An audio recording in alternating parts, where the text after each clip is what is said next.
জয়গুরু সকলকে। আজকে আমার রান্না করে নিয়ে এসেছি পাঁচমিশালি সবজি। পাঁচমিশালি সবজি আমি অনেকগুলো সবজি পাশাপাশি কেটে নিলাম। তারপর গাজর, চাল কুমড়ো, পেঁপে, বিন সবগুলি পাশাপাশি কেটেছি। কেটে সুন্দর করে ধুয়ে নিয়েছি। ধুয়ে তারপর আমি পাঁচমিশালি সবজি কী করে রান্না করি সবাই একটু আমার ভিডিওটি দেখবেন। আর রান্নাটা কেমন হয়েছে সবাই একটু কমেন্টের মাধ্যমে বলবেন। সবাই কি করে রান্না করেন। বেগুন কেটে নিয়েছি, দেখো গাজর কেটে নিলাম, ধুয়ে টুয়ে রেখেছি, পেঁপে, বিন, মিষ্টি কুমড়ো, তারপরে হচ্ছে চাল কুমড়ো, মিষ্টি কুমড়ো, বিন, পেঁপে, গাজর, বেগুন। তারপর আলাদা করে আমি কড়াই বসিয়ে দিয়েছি। শুকনো লঙ্কা, পাঁচফোড়ন, তেজপাতা দিয়ে তারপর সবজিগুলো ঢেলে দেবো একটার পর একটা। মিষ্টি কুমড়া, চাল কুমড়া, বেগুন, তারপর বিন, তারপর পেঁপে, তারপর গাজর। স্বাদ মতো নুন দিয়েছি, হলুদ দিয়েছি, দিয়ে নাড়াচাড়া দিয়ে তারপর ঢেকে দেব।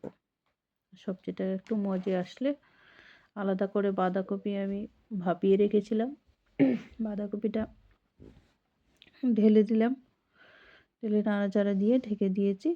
সবজিটা অল্প মজে এসেছে, দেখো সুন্দর হয়ে সিদ্ধ হয়ে মজে এসেছে সবজিটা। তারপর এটার মধ্যে আমি মজে আসছে, এখন আমি মশলা দিয়ে দেবো একটু পর একটা। শুক্রবারে নিরামিষ খাই, তাই শুক্রবার দিন এই সবজিটা বানিয়েছি। দেখো আরও মজে গেছে সুন্দর হয়ে। আজকে আমি সবজিটা রান্না করতে করতে আমি ঠাকুরের একটা সঙ্গীত করব, সবাই একটু শুনবেন। জিরা, লঙ্কা গুঁড়ো, কাঁচা লঙ্কা দিয়েছি, দিয়ে নাড়াচাড়া দিয়ে আবার ঢেকে দেবো। একটা ঠাকুরের গান করার চেষ্টা করছি। নিত্য আমার পরাণ মাঝে তোমার চরণ নূপুর বাজে, দিনে রাতে সকল কাজে আমি শুনতে চাই। তুমি চাও বা না চাও আমায়, আমি তোমায় ডাকি। তোমার আশারে যাওয়ার পথে বসে থাকি। তুমি চাও বা না চাও আমায়, আমি তোমায় ডাকি।